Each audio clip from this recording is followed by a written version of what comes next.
Hi, everyone. We're going to go ahead and get started as a subcommittee while we wait for a couple more members for our quorum. So I guess we'll go ahead and call the roll of those of us that are here. Okay. Assemblymember Hagman. Here. Esteban Almanza. Here. Kathleen Moore. Here. Cesar Diaz. Here. Irina Ortega. Here. Thank you. And we'll skip the minutes and let's do Ms. Silverman's Executive Officer presentation. We have just a few items tonight, and just to give the board an update, we had a charter school filing round that opened up April 1st and it closed May 30th. And just to report out, there was an excessive amount of applications that came in, which is great. 66 applications that came in for over $600 million in funding requests. So again, we'll be bringing those items forward. So it's going to be a very competitive process related to these applications. The second item is the fund release. We wanted to report out on April 7th, the board took the action of providing apportionments to $372 million for 103 projects. Just remind those folks who have those awards, you have a deadline of July 7th, so it's critical that you provide us your information related to the fund release and all related documentation, so then that way you could successfully move on and get access to your cash. And at this point in time, June 13th, we only had about $118 million that was released, so it was just slightly under a quarter of what we anticipated being released, and again, the goal is to get the $372 million out to those projects. The Party of Funding round, we actually had a funding round certification that opened up May 14th and it closed June 12th. We wanted to share with the board that we had over 36 projects that submitted certifications for this round for slightly over $100 million. And again, those certifications would be valid from July 1st through December 31st.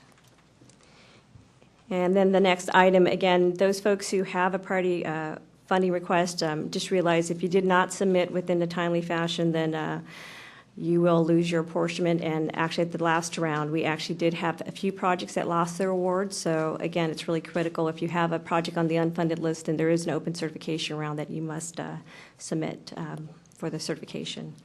And then the last item we wanted to share is just there is no meeting in July. Just wanted to share with the members. And so we have a tentative schedule for August 27th and understand there's probably going to be a lot of competing priorities that week. So we'll be looking forward to possibly a change in date. Thank you. And before you go on, one item I neglected to mention at the top, the appeal item regarding the Orange County issue has been postponed.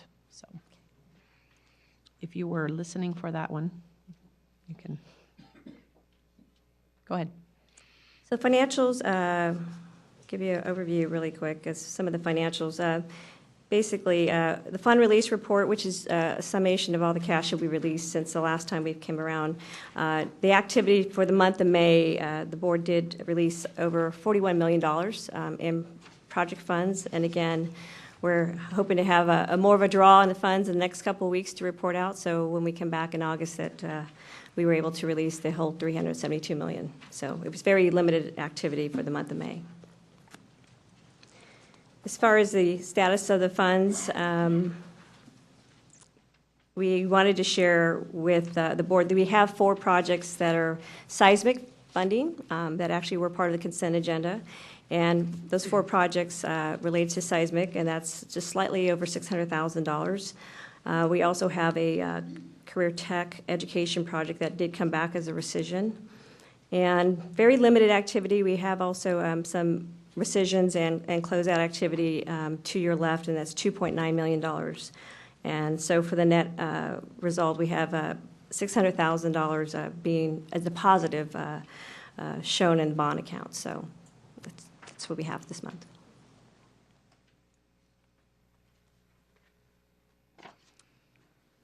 And is there anything, let's see, under tab 9 that you wanted to, no, not 9, 10 or 11, Lisa, that you wanted to go over? Let's see. We have the workload reports that we have to share. I'm sorry. Yeah, other than, if we want to go with the seismic report, or? No, just if there's anything else you wanted to actually talk about on. Yeah, 10 if we or want to 11. look at the workload reports and the appeals log. We're not reflecting anything in the month of July because we won't have a July meeting, but for the August workload, that's, if we have any questions related to the August workload. Okay. Not sure if we have any questions related to that. Any questions from the members on any of the issues Lisa's covered? No? Okay. It's killing time. Let's see. How about the regulations proposal? Is there a staff presentation on this? Maybe we could quickly do that and then we can act on it when we have a quorum. Yeah.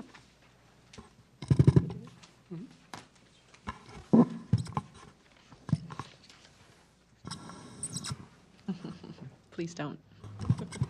Go ahead. This is on page 106. This is the implementation of Assembly Bill 308.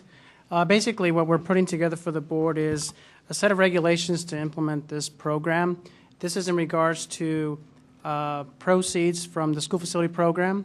If a school district sells a site, any proceeds from the school facilities program within the prior 10 years is to be returned to the state. Now, there are a couple of exclusions where districts sell the site and use the proceeds for capital outlay.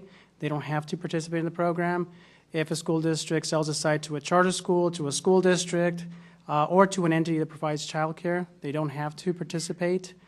But what we did is we put together a set of text and regulations that it's a little different than what we're normally used to in terms of the SFP, because this bill is outside of the Green Act. So there are some definitions that we have on page 109 that we defined. You normally see these definitions under our regular SFP regulations, but again, because this is a different set, a different section of the California Code of Regulations, we had to redefine them again just to make it clear. We also included a form to facilitate the submittal for districts that are eligible to participate in this program. That is on page 111 and 111A. The form is incorporated by reference in regulation, so it's part of the regulatory packet. But that's the overall summary of the regulations. And again, it's just to conform to the statute to implement the program. Great. Any questions from the board members? Is there any public comment on this item? Okay, seeing none, we will take a brief recess until we have our quorum, and we'll go to the action items when we reconvene. Thank you.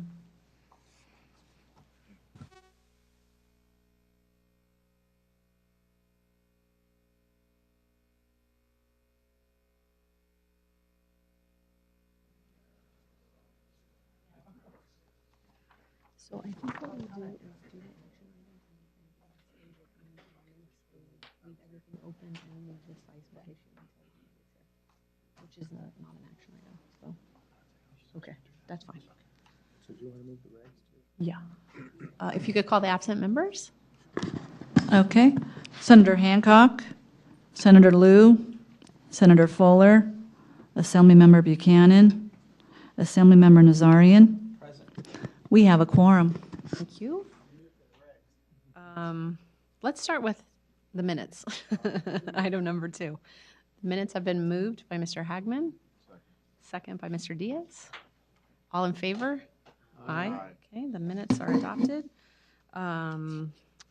Nazarian, we have done the non-action items, so I'm going to skip ahead to item 4, which is the consent agenda. And I'll move that we move the regs to the consent. okay, so there's a proposal also to add the regs, item 8, to the consent calendar, and a second. And all in favor? Aye. All right. Any opposed or abstentions? No, that also passes. Is that it for action items? I believe so. So that is the end of the action items. So those members who need to leave should feel free to. I will leave the rolls open to allow anyone who comes in to add on to what we've already voted on, and we're going to hold the meeting open and go to the other non-action item on the seismic mitigation when the additional members join. So anyone who wants to stay.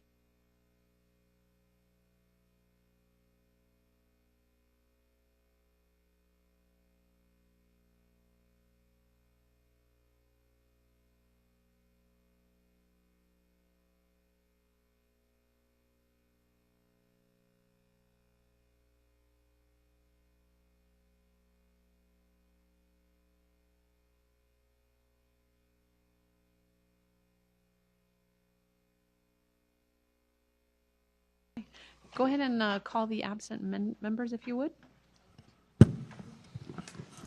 Senator Hancock? Senator Liu?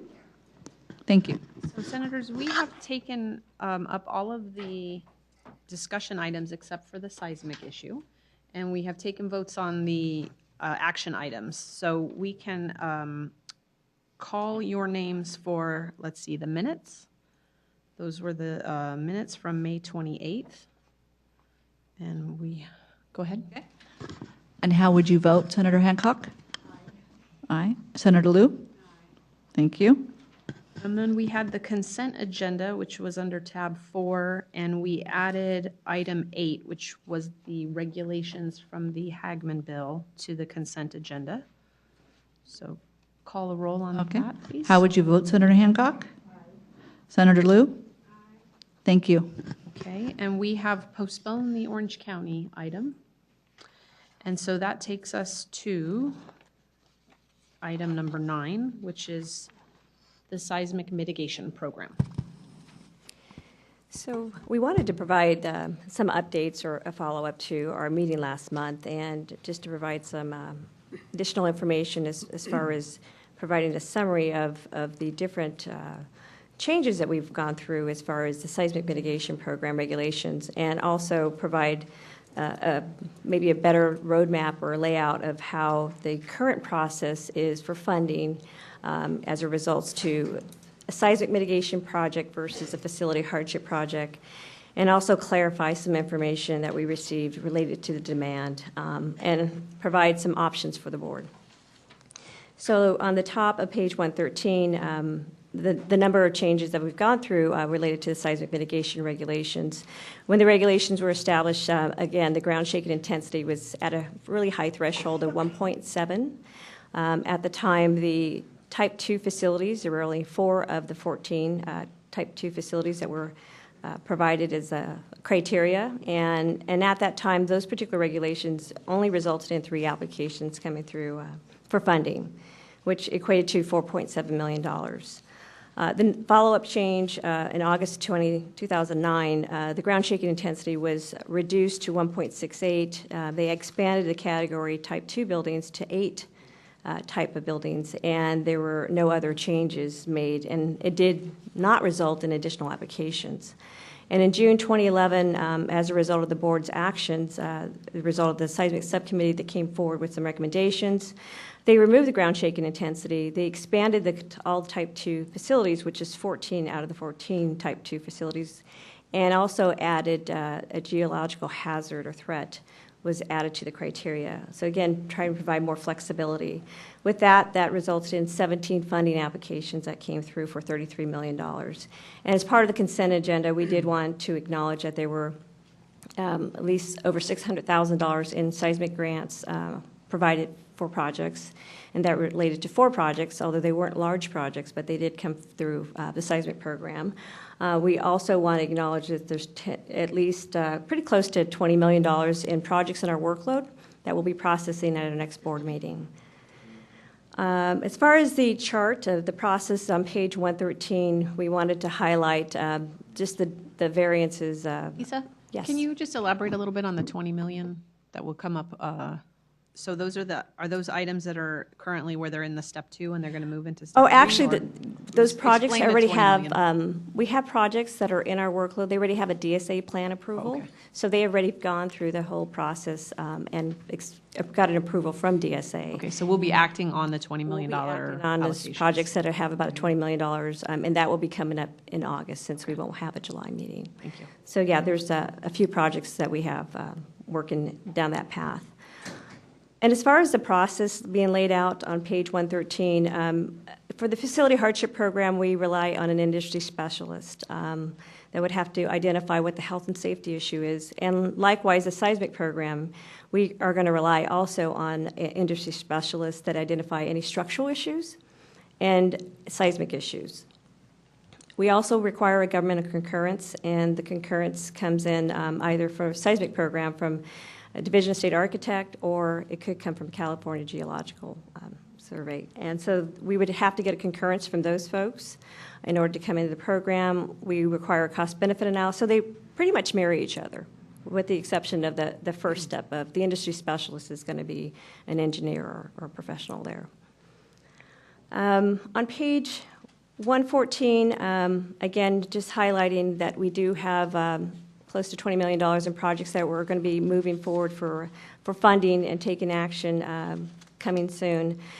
The chart here on bottom of 114, we wanted just to emphasize those projects that are in step 3 are really projects that have plan approvals that are seeking final clearance for those approvals, so then those projects can move forward for funding. And that is $37 million associated with those plan approvals that are currently getting finalized at DSA.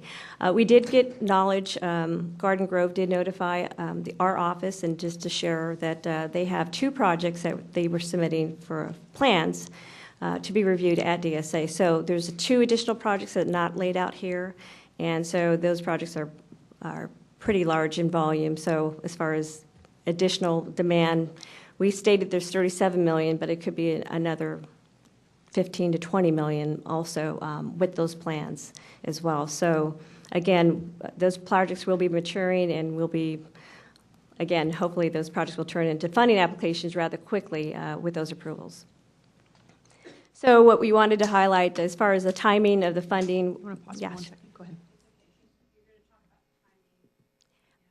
Yeah, the timing of the funding is what I'm highlighting is what we have in our workload, which is about $20 million. The board could take action in the next month or 2. And then the timing of those other projects that are coming through with the final plan approvals at DSA.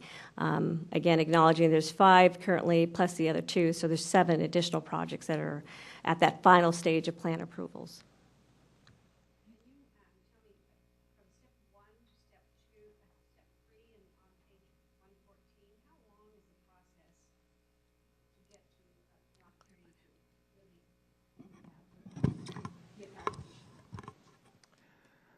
I could answer that. I talked with our state architect. Unfortunately, wasn't able to be here. He's out of the state. But on the eligibility phase, when a school comes in to establish eligibility of a building, it typically takes 2 to 4 weeks for the state architect to review and say, provide them a letter of eligibility that the facility is eligible for the seismic program. At this point, there's only 1 application that's in process of being reviewed. And so there is no backlog. And that application came in May, and they've done their initial review, requested some additional information from the school district, so they're waiting for that. So other than that, there isn't anything in the queue for eligibility. And like I said, typically it'll take 2 to 4 weeks for that. And then on the step 2, when a school district comes in to make a determination whether it's going to be replacement or rehab, there are, let's see, those usually take 3 to 4 weeks for the review and analysis at the state architect's office. Right now, they've got 20. Been 23 projects that were reviewed, and that the state architect did ask for additional information, but they haven't heard back. The school district hasn't decided whether they really want to pursue the project or not. And everything else has been processed. Of the, let's see, of the there's been 261 approvals since this started. Saying that it takes about 3 months to get approval? No, maybe a month, maybe a month and a half typically for most of them. They don't have any that are being reviewed right now.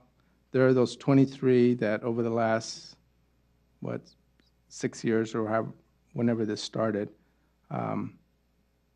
where the school just stopped the process. They didn't resubmit their paperwork. It's not so much the state process, it's the school districts that are holding this up. I think it's not a holdup.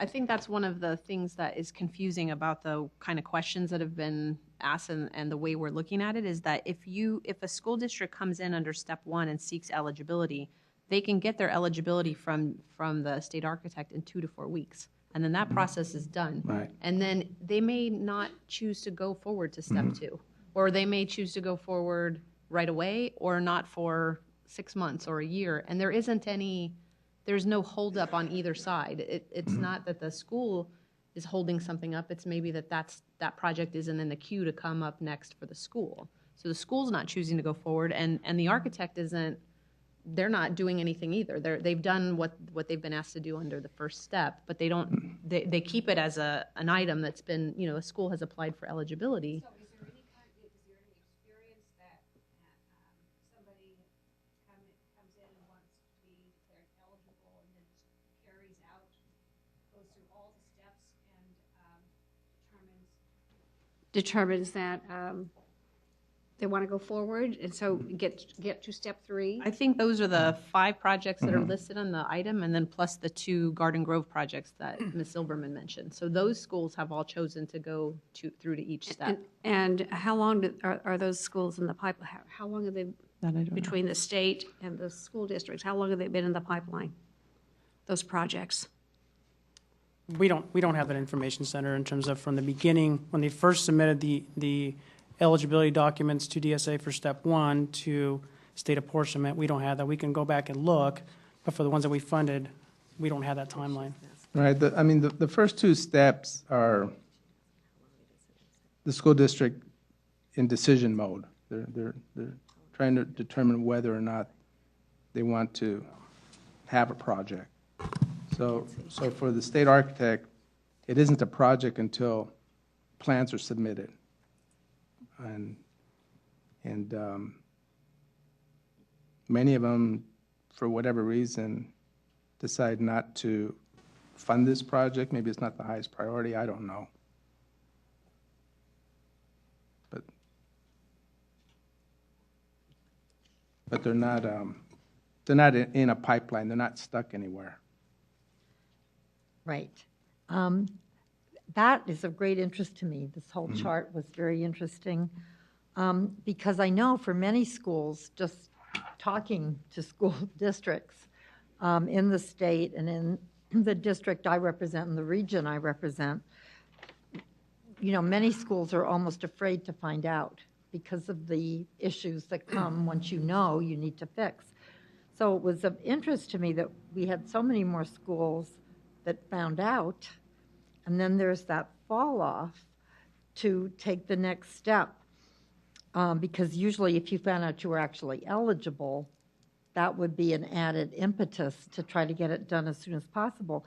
And I wondered if anyone ever had asked, like, did we make an effort to reach out to those applications just to find out?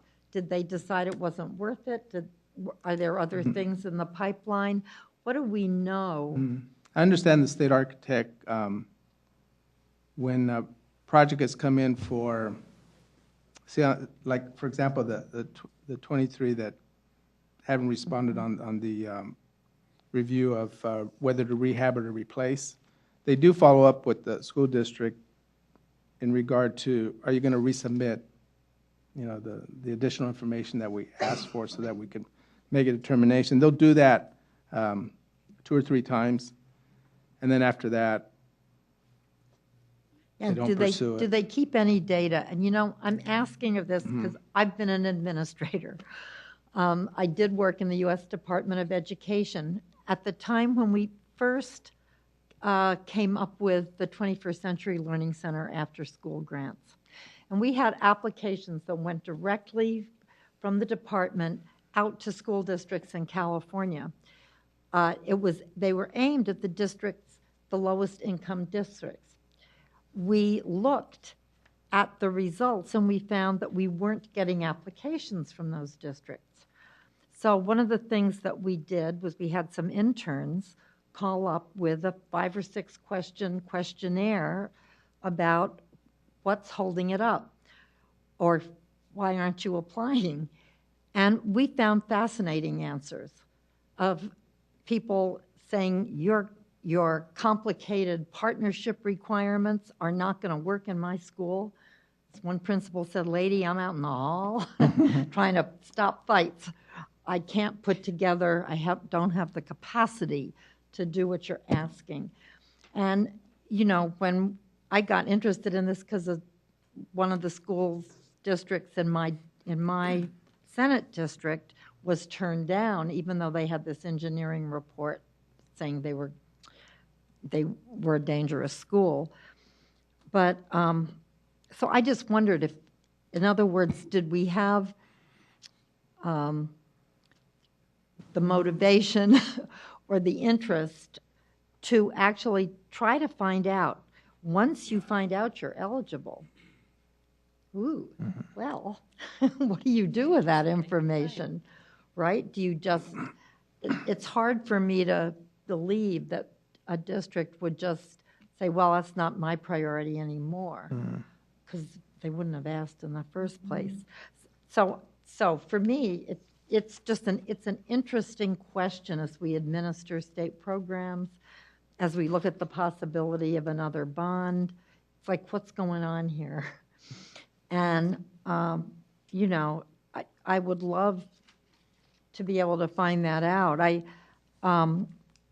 I did notice that in the suggestions that were made, you know, I don't know that we want to convene anything, but there was the suggestion that the board consider writing a letter to DSA requesting that the process be evaluated. I'm thinking maybe we don't have to write you a letter. Maybe we can just, you know, if there are any ideas about how to find out why we're getting this fall off, what we might want to do. And actually, I was thinking maybe a meeting of the implementation committee would be good. I don't think they've met for a while, and these are the people with boots on the ground, so to speak, to see if they have any suggestions or what they think. I would be, you know, very, very interested in that. And I was actually also, I found this chart very helpful, which listed the projects as to where they were in all the different 3 processes and where they were and that sort of thing. So I was thinking that maybe we could have for the board, and especially for some of us who are very interested in looking at this, if we could have the information about where the projects are in the pipeline by school district and by the schools, because I noticed Garden Grove, Long Beach, Unified has a lot, a number, Simi Valley, Unified. So you mean that this page 114 table by district? Oh, no, I can show you this, and it was in my book. I don't know where I got it. I'm assuming somebody did it. Okay. But you see how you can track it, and you can see projects move up or fall off, or because I am very interested now. I know that there are about 5 projects that I just happen to know about that were going to submit and then didn't because of the budget. At the time that there was consideration of sweeping the seismic from the budget. They may come in again, but just, you know, how do we try to get an idea of the universe of need? That's been controversial in the legislature because we kind of hesitate to make schools tell us for the whole reason of, if you're not going to fix it, don't bother finding out, I guess, right? If I could ask, Lisa, can you just remind us the reporting requirement for March on the program that was approved in the budget? What the scope of it is? Yeah, it was a report to explore ideas, ways to streamline the process as well. Okay, That is something that we have to report back in March of 2015 okay. in regards to the seismic program. Okay, so that, I think there's substantial overlap there on I the do too. request item. Perhaps what we can do is make, as part of that, also trying to get, you know, if only anecdotal, maybe a little discussion of what happens between step 1 and step 2, and what kind of information we might be able to gather about the drop-off. And that might help inform the discussion. And then I think in the information that you have there, I'm sure that Lisa provided that to you, so we can certainly talk about what, you know, what adding to that would be helpful. Yeah, to me, this was just a very helpful thing, if we just could continue to sort of have that updated. I can just say that we could support also going to the implementation committee and getting the stakeholder input as to, is there anything that we're missing that could streamline it or could encourage greater participation, particularly on that step 1 to step 2 drop off. So we can support that as well. Okay. Thank you. I think we don't even have a quorum now, right?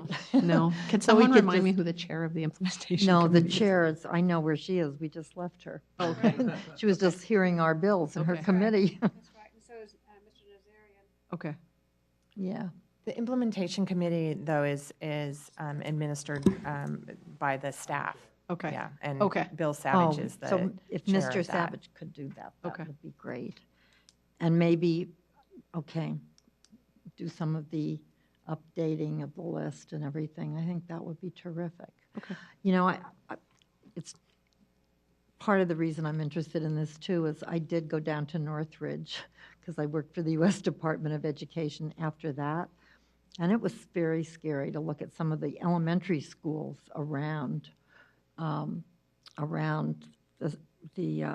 State University. Very dangerous light fixtures. I mean, you know, if there had been children in some of those buildings when the earthquake happened, it would have been scary. And we're so much further ahead now. I'd like to see us keep doing it. Okay. Okay. Anything else on? So are we going to direct a meeting of the state, or the implementation committee? Can we do that with an item? Well, we can't take an action, so I think we need to just do that informally. Okay. Since we don't have a quorum, we can't actually have an action item. But I don't can see why ask we them to can't, yeah, consider it. exactly, So exactly. they I could don't know why agendize- that can't be done They could informally. agendize the issue and, Right. and move it forward. Right. Thank you. I think that would be great. Okay. Mr. Savage, hint, hint, I guess, if you could, if you could do that, yeah, I think that would be Okay. really good. Anything else? Is there any public comment on this or any other item? Okay, anything else from the board? No? Then we'll be adjourned. Thank you.